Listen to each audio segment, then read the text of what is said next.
जी नमस्कार दोस्तों, मैं रविंदर सिंह RWR क्लासेस में आपका स्वागत करता हूं। आज हम डिस्कस करने वाले यूपी पुलिस का जो री एग्ज़ाम होना है उसके बारे में डिस्कस करूंगा।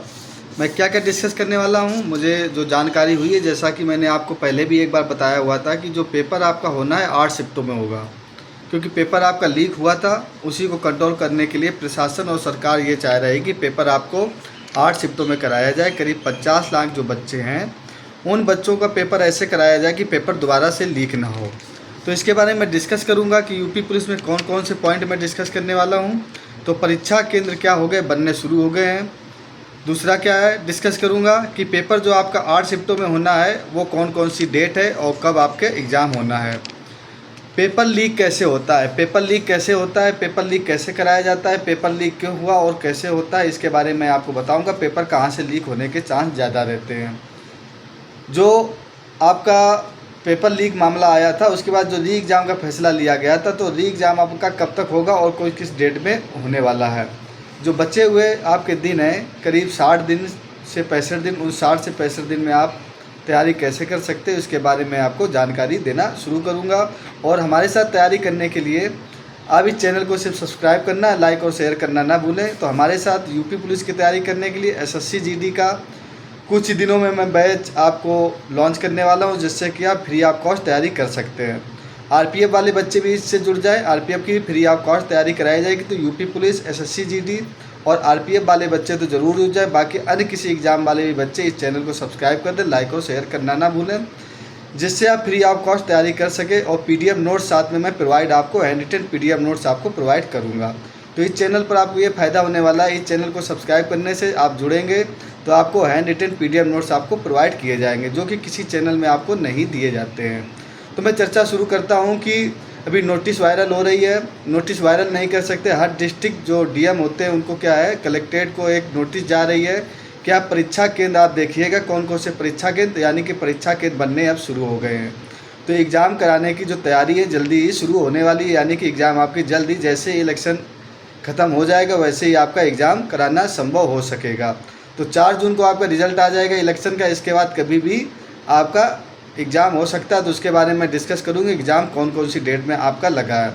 पहले मैं आपको ये बता देता हूँ कि जो इस बार एग्ज़ाम होगा वो 8 शिफ्टों में होगा, यानी कि 4 दिन तक चलने वाला है। तो नॉर्मलाइजेशन में थोड़ा आपका उलट पुलट होगा, क्योंकि जितनी ज़्यादा शिफ्टों में आपका एग्ज़ाम होता है उतनी ही ज़्यादा शिफ्टों में क्या नॉर्मलाइजेशन का आपका उलटफेर हो जाता है। करीब 15 से 20 नंबरों का उलटफेर होने वाला है। तो ये आपकी जानकारी थी कितने शिफ्टों में आपका एग्ज़ाम होगा, यानी कि 8 शिफ्टों में 4 दिन तक चलने वाला है। क्योंकि पहले आपका 4 शिफ्टों में एग्ज़ाम कराया गया था, 2 दिनों में कराया गया था, जिससे कि पेपर लीक होने की संभावना ज़्यादा हो गई थी। क्योंकि ग्रामीण इलाकों में सेंटर गया था, जिससे कि क्या प्रशासन देख रेख सही से नहीं कर पाया था, उससे क्या हुआ था, पेपर लीक का मामला सामने आया था। तो दोबारा आपका एग्ज़ाम कराया गया है। पेपर जब 8 शिफ्टों में होगा तो पेपर की डेट क्या रहने वाली है, इसके बारे में डिस्कस कर देता हूँ। तो पेपर की आपकी जो डेट, संभावित डेट रहने वाली है, जून लास्ट वीक में होने वाली है।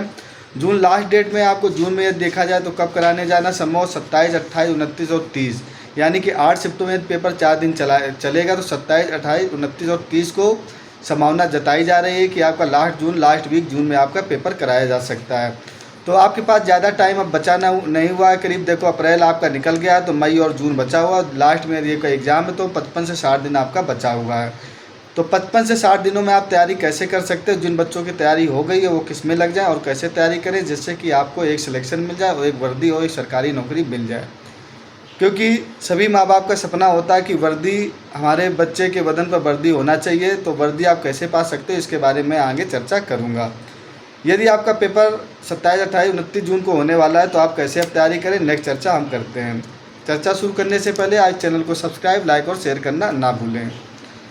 जिन बच्चों का सिलेबस कंप्लीट हो गया वो बच्चे अपना जो हैंड रिटन नोट्स है उन नोट्स को रिवीजन करना शुरू कर दें। और प्रैक्टिस सेट, किसी भी पब्लिकेशन का प्रैक्टिस सेट लेके आप प्रैक्टिस करना शुरू कर सकते हैं। ये नहीं कि किसी बच्चे एक गलती और कर रहे हैं, ऑनलाइन प्रैक्टिस कर रहे हैं। क्योंकि पेपर आपको ऑफलाइन होना है, ऑनलाइन यदि प्रैक्टिस करोगे तो आपको दिक्कत क्या आने वाली, दिक्कत ये आने वाली है कि पेपर आप ऑनलाइन प्रैक्टिस, तो टाइम मैनेजमेंट में आपको दिक्कत हो जाएगी।